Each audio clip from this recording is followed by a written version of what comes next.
All right, Derek, what's up, man? How's it going? Hey, so last time we did a video, you had just lost, I think, over 80 or 90 pounds. You were on this great weight loss journey. Tell me what's happened since then. I was doing good. I was losing weight, and I'm a truck driver by profession. My job sent me on a special assignment to Illinois, just running back and forth from Hartford, Illinois to LaPorte, Indiana, just driving and sitting down, and that's gained some of the weight back. But during that time, just sitting down and just driving in the sun day and night, and staying in the hotel and eating nothing but the free hotel food, I started to feel a pain on the side of my face, and I thought it may have been a tooth infection or earache or something. So on my second 34-hour break, I took an Uber to the hospital from the hotel after I had loaded my oxygen truck, thinking that it was just probably going to give me some antibiotics and send me back on my way. Well, they told me it looked like cancer, and they also said that they were worried that the side of my face was swollen so much that my lymph nodes was pushing up against some of the veins that was pushing nerves to my head. They were afraid for me to drive. And I said, well, I can't have that. I'm a truck driver. I got a loaded oxygen truck at the hotel right now. And I said, well, I got to go back to the hotel. And they said, no, we advise you to stay and get some treatment. So they transferred me to Rush University Medical on the west side of Chicago, because I was in Illinois at the time, and it was over the weekend. And I explained to them my predicament. I said, well, I'm fine, but right now I'm in this hotel room. I have a loaded oxygen truck at the hotel, and I'm paying for a hotel, and you guys can't do anything until Monday, and it's Saturday morning. So I promised them that I would go to the hospital once I got back to Tennessee. Because at this point I had to call my boss and let him know what was happening, because with the truck just sitting there. So they let me go, and I actually finished out my week that week. And when I came back to Tennessee and finished out my week, I went to the hospital here in Tennessee like I said I would, and they did a biopsy on the swollen part of my face, and it turns out that I have cancer, face and neck cancer to be exact. So when they diagnosed me with face and neck cancer, I went to go see an oncologist, and he diagnosed that the cancer had actually started in my tonsils. And while the cancer's in your tonsils, there's no symptoms until it's spread. So once it spread to my face, and I think one reason why this side is so swollen is because, being that I'm a truck driver, that's the side that the sun shines on when I'm driving down the street. Well, since then, this week is the first week of my treatment. They said my treatment should be chemotherapy and radiation. So a few days before my chemotherapy treatment, I got installed this port in my chest. That's what this thing is right here. You feel like one of the flashlights, some tactical flashlights, and you got the on-off button in the back. That's kind of what this feels like. But it's got a tube that goes through my jugular and up over my heart. So when they put the chemotherapy in, they just stick the needle in here, and then it immediately just goes over my heart. And I got to do chemotherapy once a week, and I have to do radiation 5 times a week. So before you got diagnosed with cancer and your port put in, you were coming to the pool and you were doing some really badass exercises. Yes. Now, since you've got the port in, they advised you to not exercise like you were, right? Well, they advised me to stay out the pool, just due to the simple fact that I had an open wound, something just put inside me. So it wasn't the exercise that they were concerned with. It was more the fact of it just getting submerged in the water. So tell me what your routine is like now at the pool, instead of what it used to be. How's it changed? Well, it's changed just from me just not doing a lot of submerging in the water. I just basically come and I run in place. I run in place, and that's mainly what I do: run in place, jumping jacks. I still do my four basic that I love: the running in place, the jumping jacks, the ski machines, and the froggy jumps. I just do three. I just do the running in place, the jumping jacks, and the ski machine. The froggy jumps puts a lot of excess water for right now, so I kind of just take it easy for that, just until this heals up a little bit more and I can submerge in the water. Right, so what you're doing is you're doing the exercises still, but you're just making sure to not get the ports submerged and wet. Is that what you're saying? Yes. Okay. You were teaching classes. You had a group of people that were coming here every weekend exercising with you, and you were encouraging them and motivating them on their weight loss journey. Tell me about those relationships that you've built when you were on your journey, and then how has that transformed into new relationships now with this new journey you're on? Well, once you start teaching class and once you start getting motivating other people to lose the weight, and they see you and they see motivation in you, and then you have to turn around and tell them, well, I have cancer, and I'm not going to be able to do it for a while. It's disappointing to them, but at the same time, they give you a lot of support, and they know I'm going to be here for them. They know I'm going to be back, and I just want to let everybody know that I'm coming back in full force. And thanks to all your support and all your prayers and the prayers of everyone that's that I've told about my cancer. They're pulling for me, they're rooting for me. That feels good, and really I don't feel any different. The treatment is strange itself. I did my first chemotherapy, and I sat there for 6 hours. I was just sitting there 6 hours, and then the radiation itself only takes 15 minutes. So I'm only in and out 30 minutes. By the time I check in and change my clothes and go through the radiation and check out, that's only 30 minutes with the radiation. I have to do that 5 days a week. But luckily, they told me two of the things that were going to happen with the radiation. They said, for one, I'm going to lose my taste buds, which hasn't really started yet.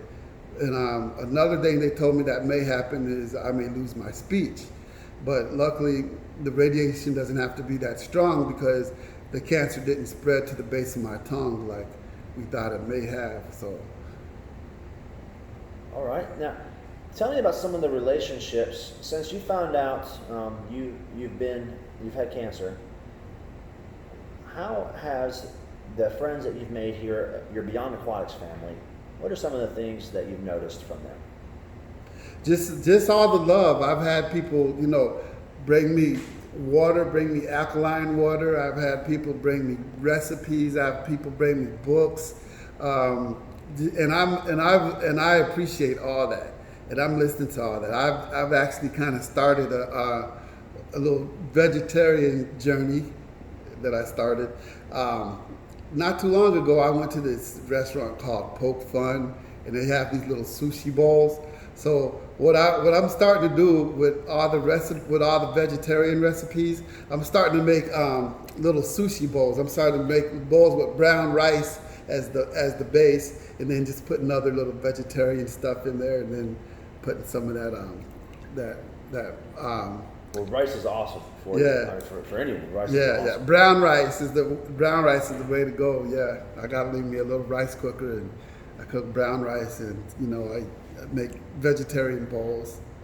Now, so what was a life of Derek like before you started your weight loss transformation 6 months ago or so? When you came in and said, I can't even hardly get off the couch because my knees hurt so bad and I'm so much in pain. What was the average day like back then? The average day back then was just strictly getting up, going to work, coming home, going to sleep, getting back up, going to work, coming home, going to sleep. And it's like I never had time for, it never seemed like I had time for anything else. So when it got time to where I got so heavy and my knees just got so to the point to where they were basically locked up to where I could hardly walk, that's when it forced me to take a little bit of time off of work. And that's when I started coming to Beyond Aquatics. And when I started coming to Beyond Aquatics, that little time I was off of work, I was coming for like 2 hours a day, every day. And when it got time close to the wire to where I had to start going back to work, I started condensing my 2-hour routine down to an hour routine, and I created a half an hour routine. So now when I was coming on my way to work, I would dip in here, I would do an hour, I would get dressed, and I would go to work. And I would do that at least 3 times during the work week. And of course I'd be here during the weekends. And I loved it. I walk so freely now. You know, I still have no cartilage, you know, in my legs, but you wouldn't even be able to tell by looking at me. I built so much muscle around my knees, and not to mention having lost the weight. It's like I walk so freely now. I've broken out of this catch-22 that I was in, to where I was so heavy that I couldn't walk, but I needed to lose weight in order to be able to walk. And I was seemed to be caught into a catch-22 to where I was just stuck being crippled. And Beyond Aquatics has brought me out of that. It has like spun me out of that catch-22 I was in, and now I walk freely. I'd hate to go a week missing, you know, going to Beyond Aquatics at least 2 or 3 times a week. Now, so how was your emotional self back before you started exercising in the pool and having all these friends and family over here? Well, I'm not a defeatist per se, but it was just at the point to where, well, you know what, this is just what life has handed me, and I just got to suck it up, and this is my life, and this is just what I have to deal with. And it was kind of feeling sorry for myself, feeling down and depression, you know. But now that, you know, it's given me a whole new outlook to where, you know, that's not what I have to deal with. And now you've always known you were strong, and yes, that you could do anything you put your mind to. How has the knee story adapted to your new outlook? How have you always said, I can overcome anything, but now you've experienced this journey? How has it updated your thought about self? Well, I feel better about myself, and I just feel good. That's the main thing. I feel good. You know, I'm more upbeat. I'm more happy. You know what I'm saying? I mean, besides the Beyond Aquatics is like an all-around help for me emotionally, because not only have I healed, not only have I been healed here physically, and you know, and that in itself helps you heal mentally. Well, then you actually develop a family of people that are rooting for you, because you have people who wants to come back and see you and check on you, and I just love it here at Beyond Aquatics. Now you mentioned you only seemed like you had time to go to work and come home, and that was it. And then when you went back to work, after you started doing all these pool workouts, your legs felt better, you were out of pain, and then you found time to lead classes, you found time to volunteer in the community, and you found time to work out before work. So where did all that time come from? Yeah, well, it's a miracle. Once you start making the time, you have the time. Isn't that something? Yeah, because I tell you what, it seems like I didn't, when I wasn't volunteering, when I wasn't teaching classes, when I wasn't coming to the pool, it seemed like everything that I was doing, I only had time for that. You know, I'm not working any less. If anything, they're working me a lot, but then I've got more energy. I've got more energy to do the things that I need to do. So you mean coming here and exercising, using energy, somehow you got more energy? And more time. Yes. All right, I hope people listen to that. Now, you were originally coming for exercise and weight loss. What are you hoping to get out of using the warm water here now during these cancer treatments? Has anything changed at what you're hoping to receive from being in the pool, or what's up with that? Well, the warm water has a detoxifying effect and a relaxing effect.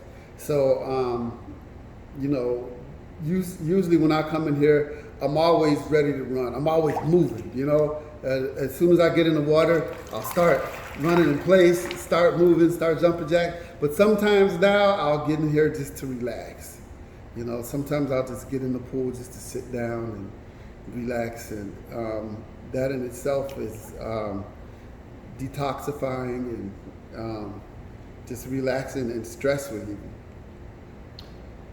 Do you think that anybody who's going through like radiation or chemotherapy treatments could benefit from being in the warm water?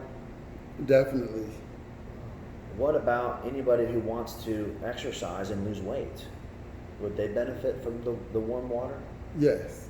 Can you think of anyone with any limitation or condition who could not get benefits from the water? No. I'm sure you've seen a lot of different types of people with different conditions come in here since you've been around. What are some of the best, biggest, happiest stories that you've seen here at Beyond Aquatics, personally? Not just with you, but that you've observed. Well, I've observed people with disabilities get in and just relax in the water, and I've seen their happiness. I've seen the happiness of some of the people who get in, and I like talking to people. I'm just the type of guy. If you ever see me, just come talk to me, because I talk to everybody. So I go and I talk to people and I ask them how they're doing. And now it's funny you say happiness, Derek, because when people think of coming to the pool and exercising, they think of physical health. They think of fixing something physical. I don't believe anyone, rarely, people who are really in tune with their emotional health, have ever come to me and said, I want to start coming to the pool so I'm happier. But I think happiness is one of the most important things in life, if not the most important thing. So the fact that you noticed that as something that is so extreme to people that they start being happy, that says a lot. Because you're not going to be happy if you're in pain and if you're limited in life. So your whole story and the things you observe with others, it's just, happy. God wants us to be happy. Why should we not be happy? And your situation now, you people could look at it and just be so disparaged, but you don't come off that way. What do you think? Why do you think that is? Well, because for one, I'm not going to give up. I'm a fighter, and for two, it makes it easier to be a fighter when you have a family backing you and you have people backing you. And then, of course, I look at Beyond Aquatics as a family, and everyone that comes here looks at me as being an extended part of their family. I motivate people to keep going, to lose weight, to stay on their journey. And now all of a sudden, I'm in a position to where I need some support, and everyone's coming through for me, and that in itself feels good. So it's a lot of give and take, right? Yes. You give encouragement and you receive encouragement. Yeah. It's like you plant seeds and then you reap the harvest of helping and encouraging people. So it's just been an amazing a blessing. It's been an adventure having you here, and every day you come here, it changes people's lives for the better. So thank you for sharing your story, Derek. All right, thank you.